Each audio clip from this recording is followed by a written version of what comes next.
Here we go. I was making a very big change.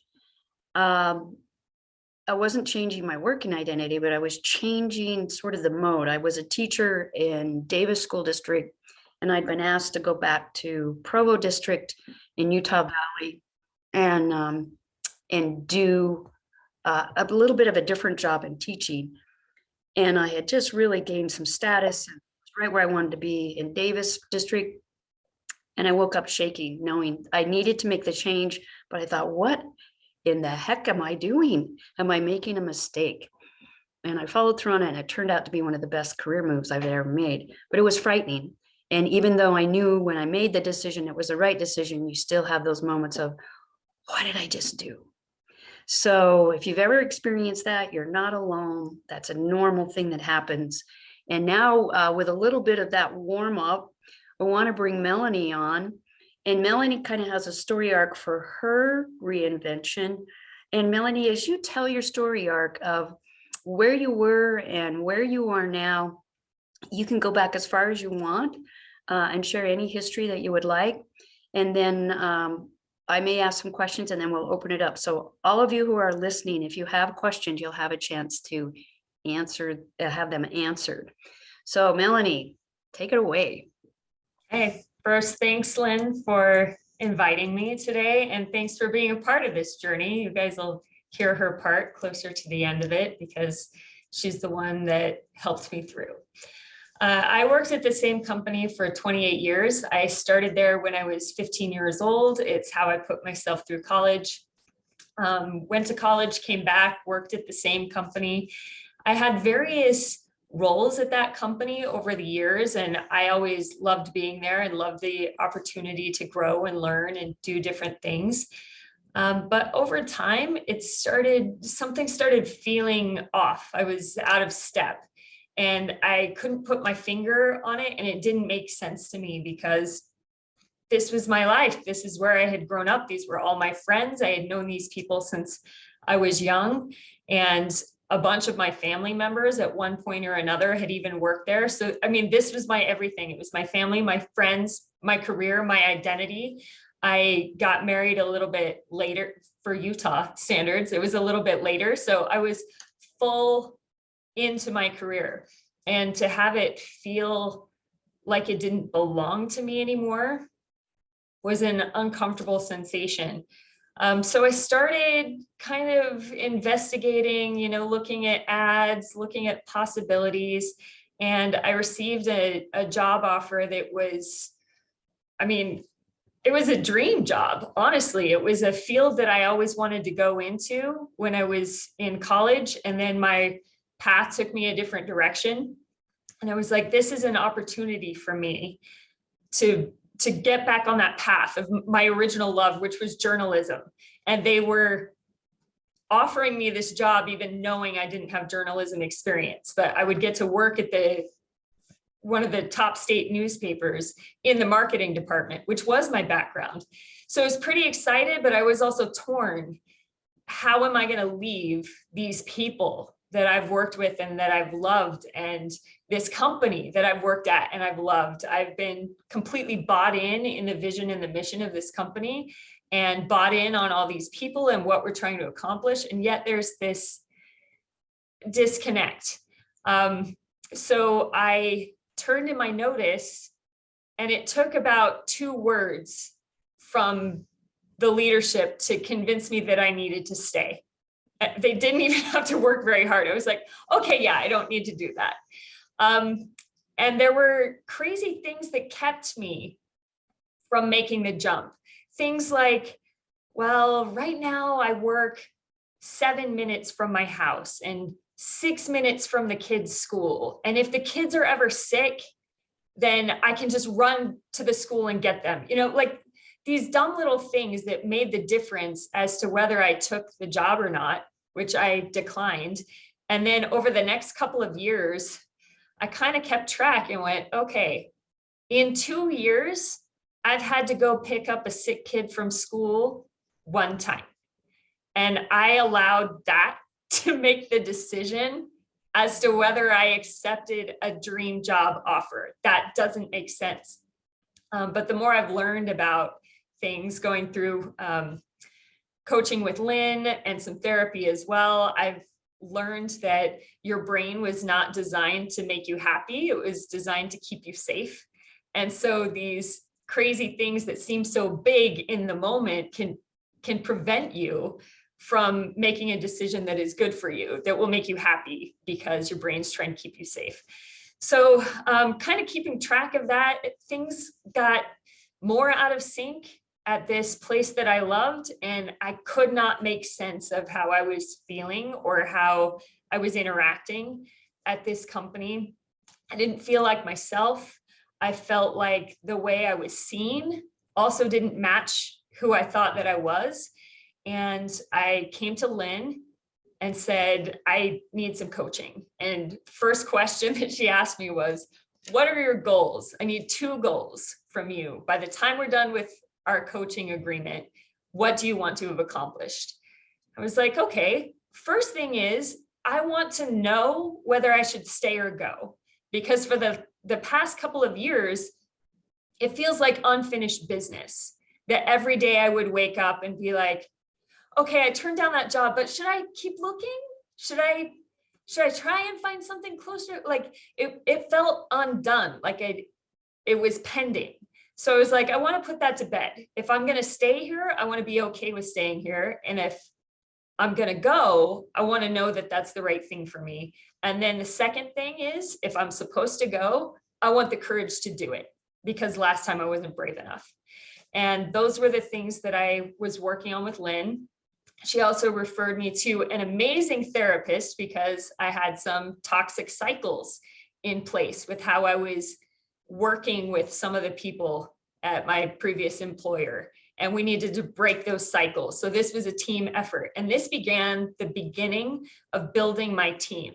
And it turned out that for me, I needed a team in order to make this break. This break was so significant for me. When I talk about it, sometimes people compare it to divorce. Like, I've never been divorced. I can't imagine that this is that drastic, but people say that that's how I talk about it. That's how emotional I am about it. That's how attached I am to it. And even now, I share custody of all of my friends there with that company. You know, I get them every other weekend, and that's how it goes. So I needed this team. I had Lynn, I had this amazing therapist. And then I also started sharing pieces of this story with a new community. I volunteered with Tedx Salt Lake City around the time that I turned down the first job offer with the newspaper. I started with Tedx Salt Lake City. And suddenly I had this community of people who knew nothing about my previous company.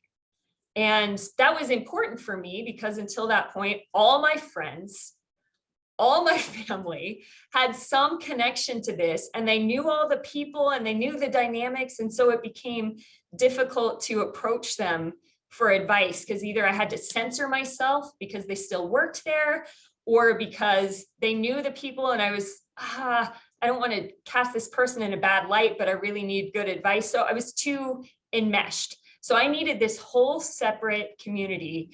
And by volunteering at Tedx Salt Lake City, which is also how I met Lynn in that year, I got a whole bunch of new friends who I could run stuff past. They had no skin in the game, I guess. And they could give me unbiased advice. And I would tell them situations and they would be like, you know, that's not normal, right? That's like not a normal work dynamic. You know that, right? And no, I didn't. I had only worked at the same place since I was a teenager. I didn't know what was normal and what wasn't normal. And I was too close to the situation sometimes to realize that certain interpersonal dynamics were also not normal. Sometimes verging on abusive or definitely toxic, and no blame to anybody. It was the fault of the dynamic between us that ended up that way. But it took these outside unbiased friends that I trusted to give me that perspective, and they could point out things that I wasn't seeing because I was too close. So Lynn, therapist, now friends. And then what happened after not just having the perspective, this network provided me with the next job opportunity that I didn't apply for or interview for, that landed in my lap because I was ready at that time. I feel like that's why it landed in my lap. And when I was considering whether to accept this, I felt the old fears and the old like justification and thinking errors, like, it's such a far drive. It's clear in Lehigh. Like, that's like the whole other direction, like all of this stuff. And I'm staring at the offer thinking, what will Lynn Christian say if I turn down this opportunity? What will Karina LeBaron say if I turn down this opportunity? And I start going through the list of my squad that was there rooting for me and wanting what was best for me. And how could I turn to these people and say, yeah, it was an increase in pay and an increase in title and at a company full of people that I really respect and admire. And I didn't have to interview and they built the job description specifically for me. And like, as I started saying that to myself, like, here's what I will have to tell Lynn when I tell her that I rejected this offer, I just didn't want to face it. Like, these people became my accountability partners.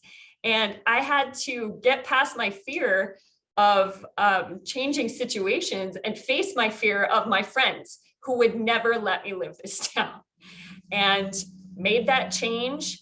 I'm at a new position at a new company now in a new field I've never really worked in. It's still within marketing, but a specialty in marketing that I've never managed. And within a year, I've already advanced. And I think about where I worked before. I was there 28 years and how I had to push and fight all the time for any advancement, any acknowledgement, even like any healthy conversations I had to fight for. And I realize now it's not always supposed to be a fight. Like, sometimes life can just be easy and not everything in life will always be easy, but I think our society, even Hollywood, our culture glorifies the fight. Like, you should fight for this. Don't let them win. Don't let them beat you. Stand back up and, go back into the ring, which is great. You should fight for your life, but you don't always have to fight for that particular situation. And thinking through some of those things, one thought that came to my mind while I was making the decision was that I had constantly thought, I'm not going to let this beat me. I'm not going to let these people beat me. I'm going to fight. I'm going to give this all I have. And one day I stopped to consider, what is the prize I'm actually fighting for? And I stepped back from it, stepped back from needing to prove that I was strong enough to beat this, to realizing at the end, even if I get the best thing that is possible at this company, do I want it? And the answer that came in my head, like I packed it out over the next 5 years with the way the leadership is structured and how people's retirements are going to go and who's going to be left and all of that stuff. And I went, I don't want that. I'll let you people fight for this prize. I'm going to go find a better price.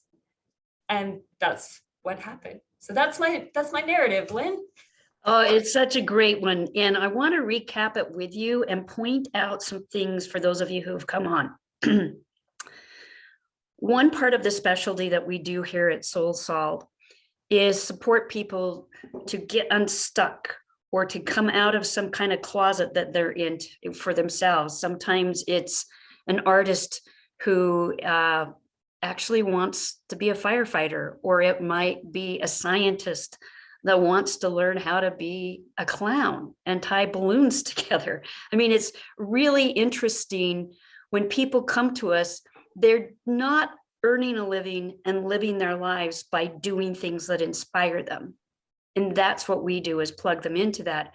So when Melanie came along, and of course she coached me before I even had a chance to coach her, she was part of the coaching team at Tedx when I was getting prepared for my TEDx talk, and really gave me some great information. So we had trust running between us, right, Melanie? Yeah. And when you came to me and told me about the situation, from the outside, it's easy to see how toxic it was, how dysfunctional it was, and yet also to see the opportunity and to see why you had stayed there. And one of the things I'm going to point out is when you're in those situations and you've been in them for a while, it's really difficult to name them by their appropriate names because you know them in your day to day. Just like any friendship or family relationship or any kind of interaction, where later on you look at that and go, well, that just wasn't okay. And I didn't see it at the time. It's so hard to see up close and personally. And then what you did is you started building support around you. So myself, the therapist, because I can't heal people. And what you had were a little bit of relationship wiring that was like allowing certain things to happen at work that shouldn't happen at work. And until we can rewire some of those things, you weren't going to be free. That part of you was going to be stagnant. And then our work together was on, well, what are some of the reinvention strategies? And then you naturally built your team. You also, before you even knew that you needed to reinvent, had built a whole new network. So those of you who are listening, one of the constructs in the Soul Salt curriculum, if you want to call it that, it's actually a protocol of how we assist people to reinvent their working identity. It's all based in research. And now we've had years and years of experience. Melanie had done this before she came in. She had started to expand her friend and networking net. So she had new people. There was new insight. And every person in that new network knew at least 25 to 100 other connections that Melanie may need to access once we became aware of what you were looking for. So those of you who are listening, some of the key pieces are to start to see yourself differently and have other people assisting you to rewire your brain away from what you've always done towards something new can be terrifying. And you may not even see the wisdom in it yet, right, Melanie? Absolutely. Once you got those team members and that friend network, there's this magic about some people. And sometimes this is what happens. The thing you're looking for lands in your lap. I've had that happen once in one of my reinventions with a job, and it just is miraculous when somebody knocks on your shoulder and says, we'd like you to do this. And you think about it and go, how perfect. It still takes guts, doesn't it, Melanie? So scary. But when it happens like that, it also feels like magic. Like this is something that was placed in my lap for a reason. And not only do I not want to be held accountable to Lynn Christian for not taking this great opportunity, I also don't want to wonder what I passed up on that destiny had planned for me. And it felt magical. And that also helped me find some bravery, I guess. And you know what I noticed was when that lands in your lap, you started to see yourself the way most of us saw yourself. The people at the old job did not see you for your potential. Those of you who work with Soul Salt, you see Shannon D, who runs our operations and our background work here at Soul Salt. When I left Franklin Covey Coaching, she stayed. And she eventually left there because she could never elevate up because they always saw her as a coordinator. And when she came here, it was like, oh, yes, you'll do some coordinating, but we need you in operations. We need you in legal, that other thing. And so you need people like Melanie had who could see that she was far, far more than what she was in the job. But until you see it, Melanie, you couldn't imagine. And another thing that you went through, there is, whenever you open a door to your own best interest, there are two demons that will match you and they will test you to see if you're willing to go through. One is discomfort and the other is inconvenience. Mm-hmm. It doesn't feel comfortable, even if it feels exciting and magical, and it's not convenient to change your life. You have to really want that divorce to get it, right? Yeah. And here's what else I'm going to tell you guys. You really know when it's magical. How long ago was it, Melanie? I'm not quite sure. Was it a month or two? And you said you'd been elevated to VP. It was in January.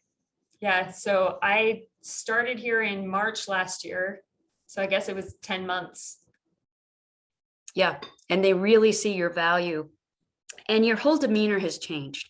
Like you're owning your space. You're a badass. You've always been one. And now you're owning it, and other people see it. And one thing that I notice is you're so gracious. And maybe it's because of what you've been through and a match with your character to experiences. You're not this haughty, highbrow VP. You're approachable. You're still fun loving. You're still yourself. And I'm curious how you were able to maintain that deep identity as you elevated up. I think a huge dose of imposter syndrome helps that a lot. Yeah. Every day I joke with my coworkers because they'll come into this office that they gave me when they promoted me. And I'm like, someday they're going to realize that Melanie's in this office. They're going to be like, no, you belong over here in this other little one. Like I feel, Cubicle, you are over there. yeah, I feel lucky every day for what I have. And the contrast happened so quickly that it was shocking to my system almost, that every day I was almost waiting for it to flip or waiting for people to get burned out of me. I have a little bit of an intense personality. I get excited about stuff. I go all in and I'm extra. And so if you give me a project, suddenly it was this, and now it's going to be this big thing. So people sometimes get tired of that energy, and I keep waiting for it to happen.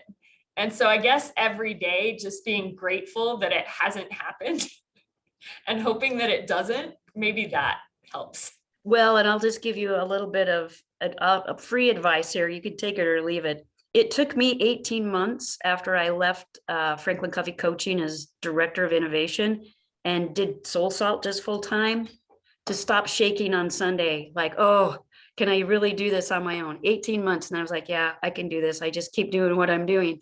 We all get touched by that imposter syndrome. And so, Melanie, I'm going to wait for the day when I get the text that says, I'm not feeling that so much. I belong in this suite with, the windows and the work that you're doing.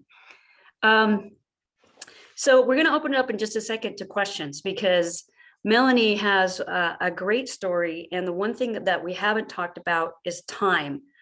When you feel the pain like Melanie did, or like I have, or like you might be feeling right now about where you are, it takes a while to reinvent, especially if you're not just trying to get that next job.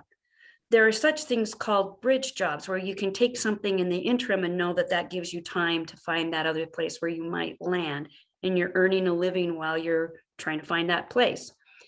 But it doesn't happen overnight, especially if you do it deliberately. If you're just looking for an escape hatch and you go somewhere fast, you still have to go through the process of reinvention if you want to earn a living and live your life by doing what inspires you. Do you want to talk a moment, Melanie, to the time factor there? How long did it take you from realization of really, I need to change, to when you really changed? Yeah, so we had some phases, right? There was the first time that I applied for the newspaper job.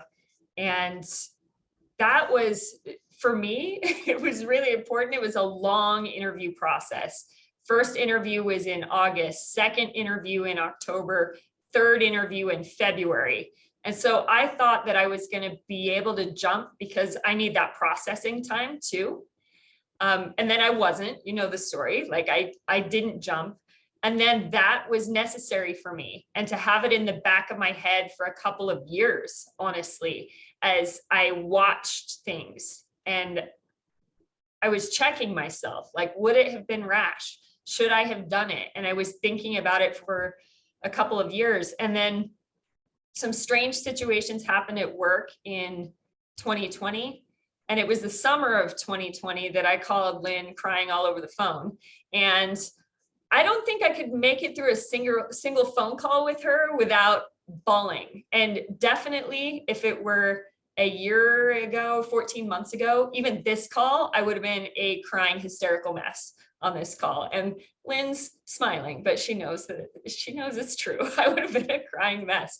I just don't cry anymore, you know?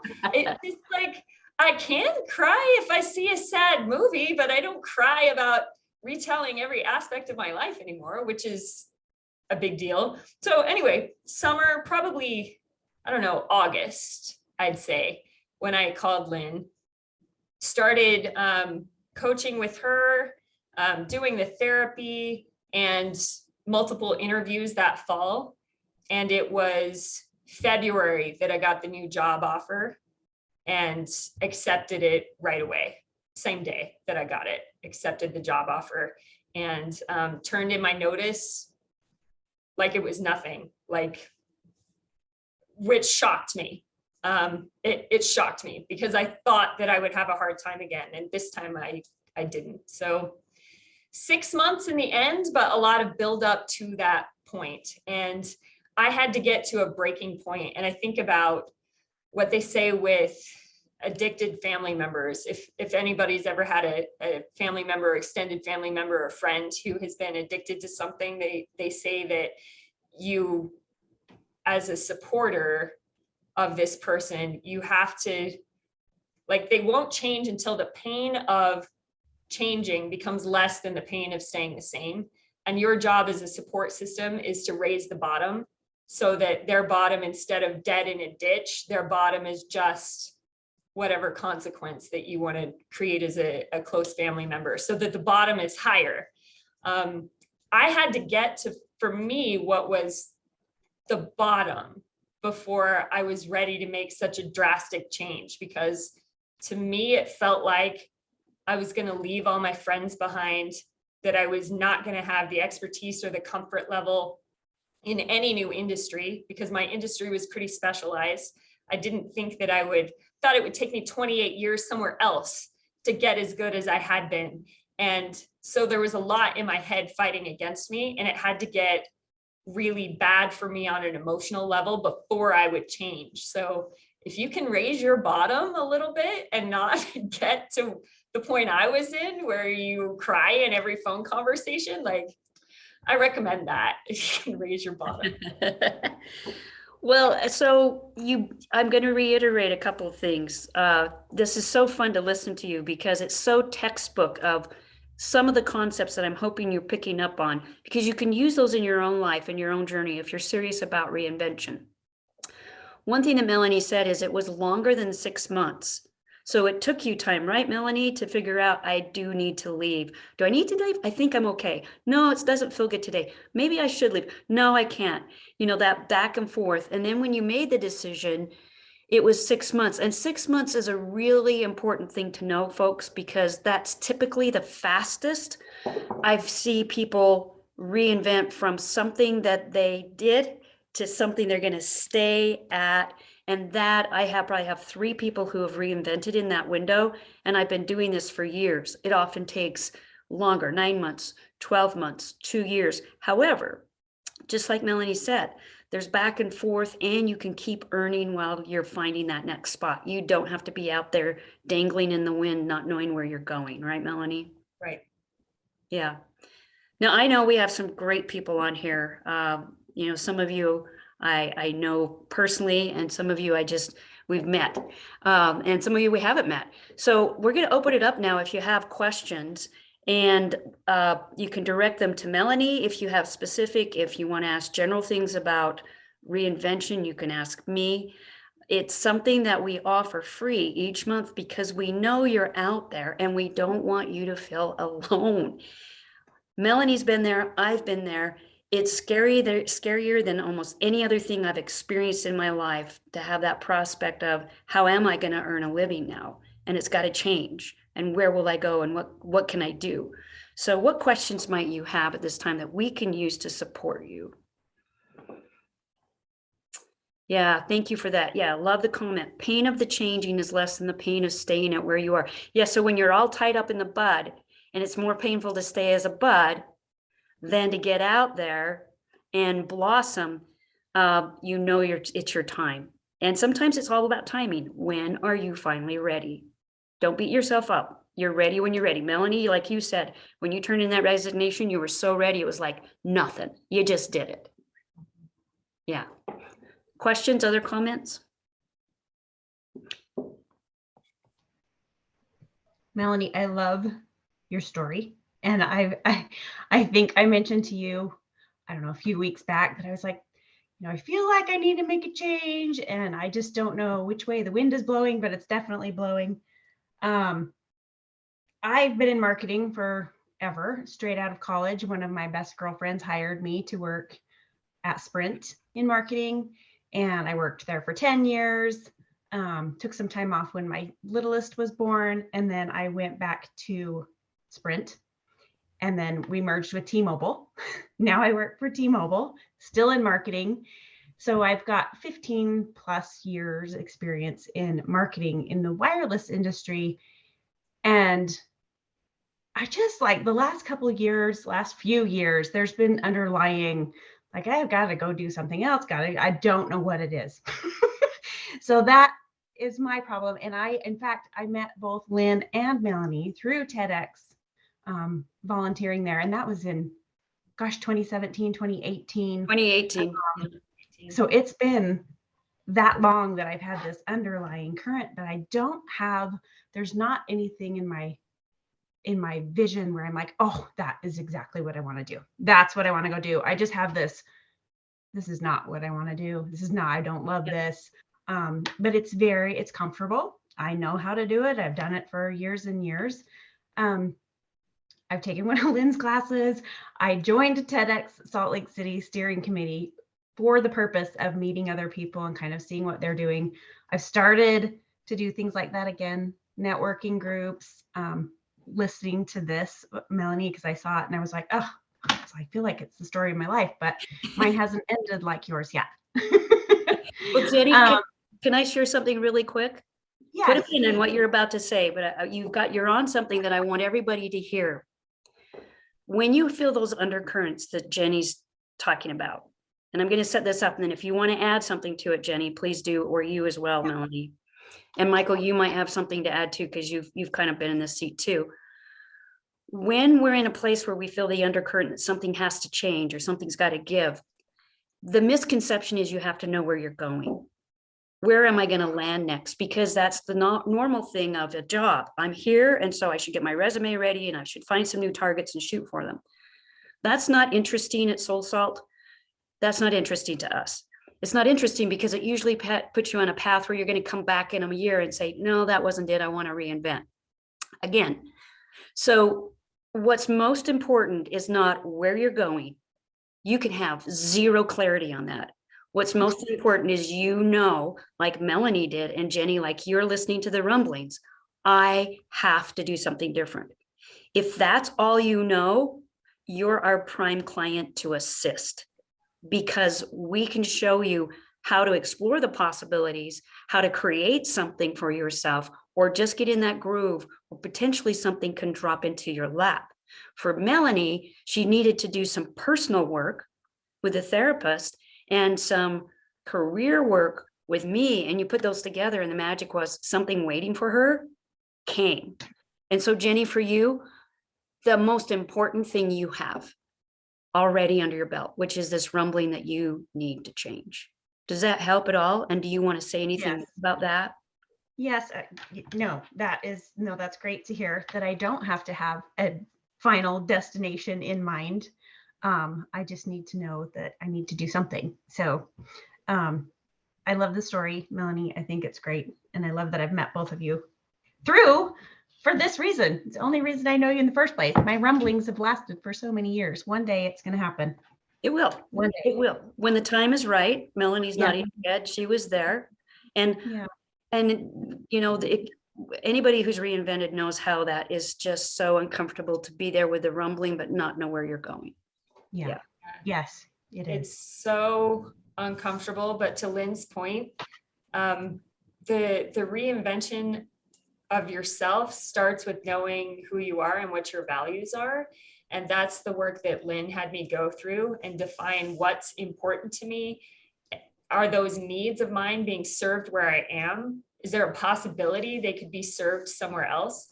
So that was kind of my barometer. And I started by looking for a bridge job because I didn't know what I was going to do or what I should be pursuing. And so I was interviewing for a few things. And I mean, that can be really discouraging. And they were from referrals too, not just like throwing my resume out there. I had referrals to interview for things. And I remember in one of the interviews, the guy asked me a question. I don't remember what it was. And I replied with like a story. I interview with stories and I tell him, okay, here's the situation that happened in my current job.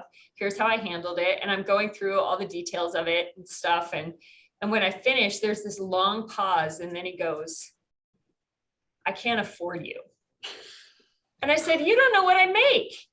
And he's like, I know I can't afford you. And I was like, I will take the most drastic pay cut if you give me some flexibility in time, you know, and I start like trying to negotiate and he was like done with me. Like, I can't afford you. It's over. And it's funny because later when the offer was coming from the company where I am now, I called Lynn and I said, he said he's sending me over an offer. How much of a cut do you think that I should take in order to leave my current situation that isn't healthy for me? And she's like, nothing, no cut. Do not take a cut. This is a company that has money that can afford to pay their employees. Do not take a cut.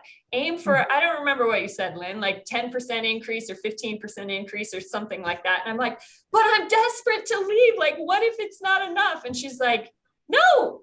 And I'm like, okay, okay. And I didn't even have to negotiate. They asked me, what do you make now? I want to give you a little bit of a bump. And I'm like, well, great. But to get to that point, I had to have a couple of discouraging interviews where somebody was like, I can't afford you without even asking me what I make. And then another person said, the thing that I was the most afraid of, you have been in one industry doing B2B your entire 28-year career. And we were really hoping for somebody who could bring perspectives of multiple industries, working with multiple types of clients, and you don't have that.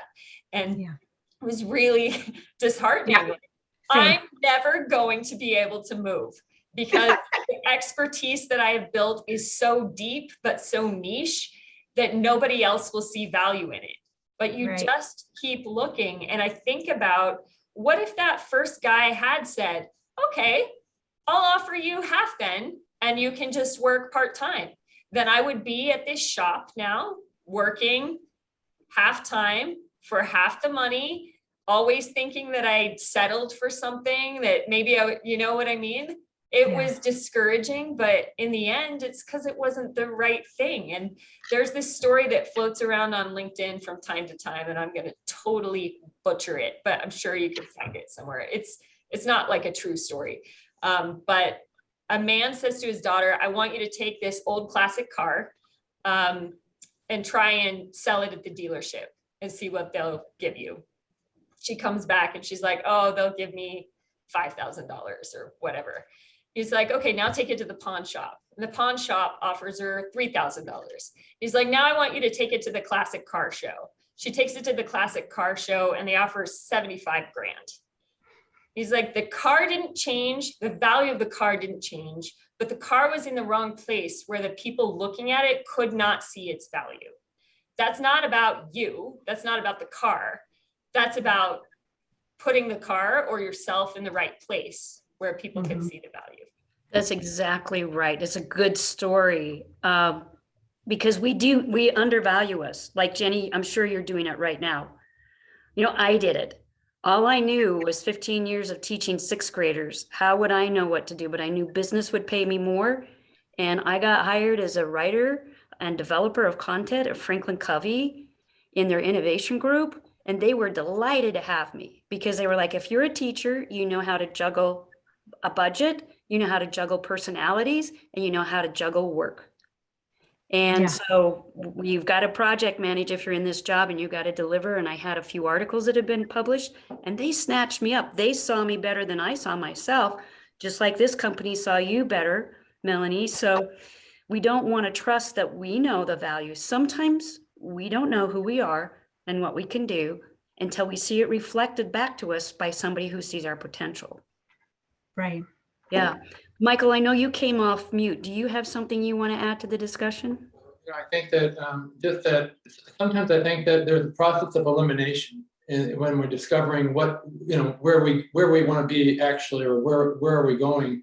And that process of elimination is to try different things along the way, and then discover, no, that's not it. And then go to the next thing. It's almost like going down a journey and there's a straight path to where you're going, but we deviate and say, maybe this is a shortcut down this road. And we're like, nope, that's not it. Get back on that path. And we're going down there.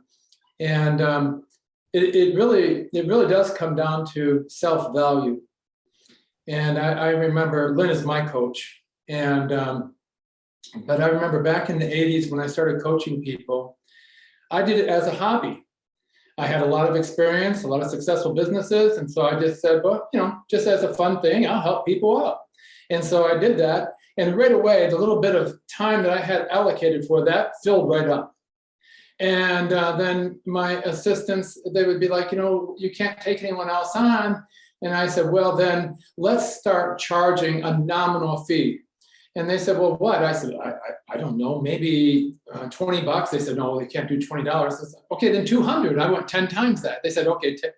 And the same thing, except now, not only did it fill up, but there was a bunch of people on the waiting list. And they said, now what? I said, well, we're gonna have to raise the fee again, and when I went up to $2,500 an hour, and I was looking at this one day in the 90s when I was at $2,500 an hour, and I had a waiting list practice like I do now, and I don't really even want clients now. But I think back, and what were the people getting when I was doing it for free compared to at $2,500? Nothing. It's just that I valued it more because it was my time, right? My expertise is about the same. I have more experience, but it's about the same. And so the same thing with our lives. I think that as we're going into reinventing ourselves, the first place to start is value. How valuable really are you? And if you're not valuable enough, get on it, right? Study whatever you have to do. Study the industry, study yourself, study different subjects, whatever, to make yourself more valuable until you're like, okay, now I've got it. Yeah. And that's my 2 cents. Well, it's a great 2 cents. And that's where we start, is just what you were saying, Melanie and Michael, you're in the process now, creating that life leadership map of what do I have in here that's valuable that I can leverage. When we go through that, and there are 8 different places inside of you, meaning your soul, your character, your talents, you mentioned it, your needs, your values, your strengths, we get those outlined. You come out with a playbook that says, oh, I follow these plays on this page, or these plays in this entire little playbook or this map, I'm going to be okay. And that's the truth. That is what happens. Thanks for participation. And Jaron, it's good to see you. I'm glad you came off.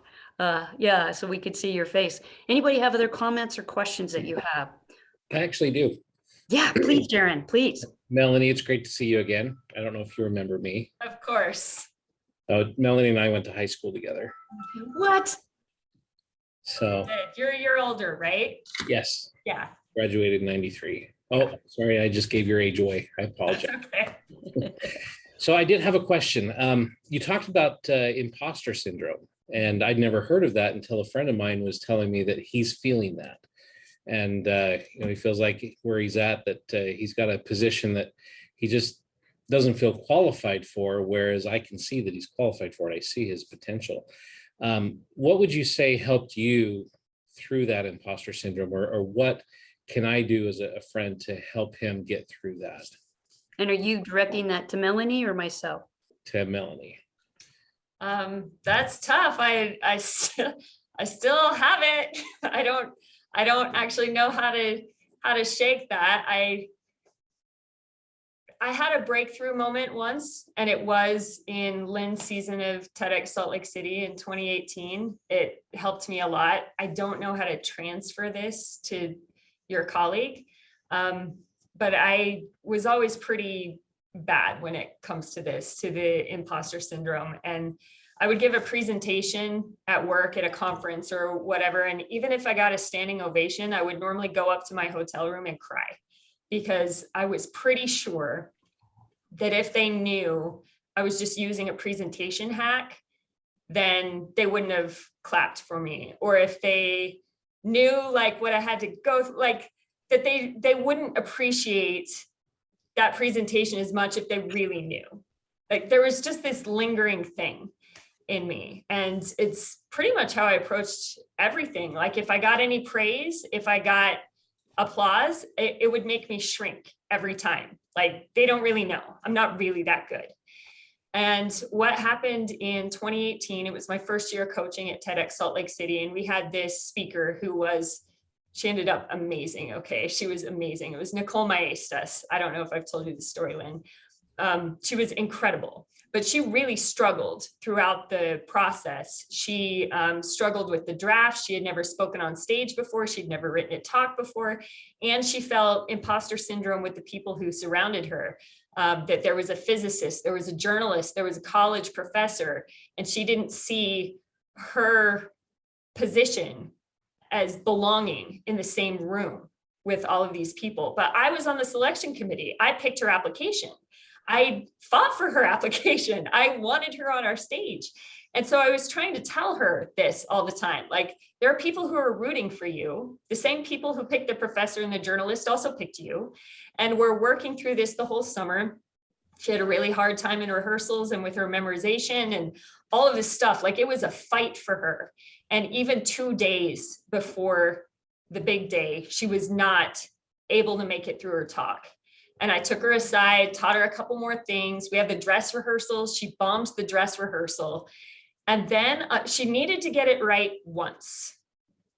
And there was only one time that mattered, and she freaking nailed it. So she goes out on the stage. I'm in the wings. She nails this thing, gets a standing ovation. People in the audience are crying. And she walks back to me in the wings. And as she's walking, I see the standing ovation and I start personalizing it. Like, but I didn't really, I was her coach, but I didn't. And I start doing my normal thing. And then for the first time, as I'm looking at Nicole walking toward me, I went, don't you do that. Because if you do, you take away what she just did for herself. Like, by knocking on myself, I also would have knocked her down. And so I had to let go of it and be like, I did that. I know that she could not have done that if I had not done what I had done. If I hadn't helped her, she couldn't have done it. And I had to own it. And it was uncomfortable for me. But it sure felt good when she got to the wings and we just gave each other a big bear hug and we both knew what we did. So I don't know if it's involving somebody else in the process, having somebody else witness it who was there for the whole thing. And just some kind of undeniable truth that you have to stare at in the face and go, I did that. And I have to be comfortable with the fact that I succeeded. I'm going to segue off of what she just said, Jaren, and tell you, this is my PR booklet. It's a journal and it has all these little personal records. So one way to beat the imposter syndrome is what Melanie said. You've got to own your wins. So I've recorded all these little hard things that I've done. Plus, you're going to love this, Melanie and Jenny. Plus, I put in that page a friend of mine that I met in Amsterdam who has now moved to the States and is working at Berkeley. She flew in for my TEDx talk. She's a writer. She writes children's books. And so I put this in here because that was a huge win for me to have. I had 4 friends fly in from out of state to be with me. She came the furthest. And I put it in here to remind myself that I was doing something courageous that 4 people wanted to show up for. So whenever I need to, whenever I doubt my ability, I go back to this little book where I have small wins and I look at that PR, look at this best practice, look at this thing that I did, and it reminds me that I can do things. Another thing that your friend can do is define how they win the day each day. What's the one small thing? If one person says, thank you, I won. If I finish this report, I win. And so you start building up the bright spots, the wins that they have. And that's one way. Plus, I have a couple of blogs on imposter syndrome. So you can go to the Soul Salt archive on the blogs. And there are a couple of them I've spoken on the radio about this a little bit. And I know our time is running short. So I want to invite any of you, If you have further questions, you can send them on to myself or Shannon. If they're specifically for Melanie, let us know and we'll pass them on. Is that okay, Melanie? Of course. And I want to thank you all for your participation. Being here and being present and witnessing Melanie's journey. It's not an anomaly. It is a matter of fact. It's a matter of courage. It's a matter of grit. Keep going. Keep efforting. It's a matter of falling, faltering, doubting, and getting up again. Right, Melanie? Absolutely. So we're going to leave the last words for today to Melanie. What's the parting piece of wisdom that you want to share today, Melanie, before we close up? Ooh, I should have prepped this. If I were a TED speaker I was coaching, I would say, come up with your sound bite. Do what you can to gain perspective on your situation and build your team to help you get perspective. That was the most important thing that I did in my journey, was build this team. Lynn was invaluable. Nicole Lovejoy, which was the therapist Lynn referred me to, amazing, incredible, and talented therapist. And then find the people in your network who will root for you, support you, and give you perspective, even if it's hard truth. Yeah. With that, we wish you well. Please stay in touch. If you have further questions about getting support for reinvention, you're more than welcome to go out to our site and fill out an intake form and get a free discovery session. Again, go look through our blogs. We have a lot of great information on reinvention, imposter syndrome. Melanie, this has been one of the most dynamic discussions, interviews, whatever we want to call it, that we've had on reinvention. And so I'm grateful that those of you who are here, we're here today to witness this, because you got a whole basket full of goodies to take back and digest. So thanks for joining us today. Yeah, and Melanie, keep us posted, keep going. Thank you. All right, see you guys.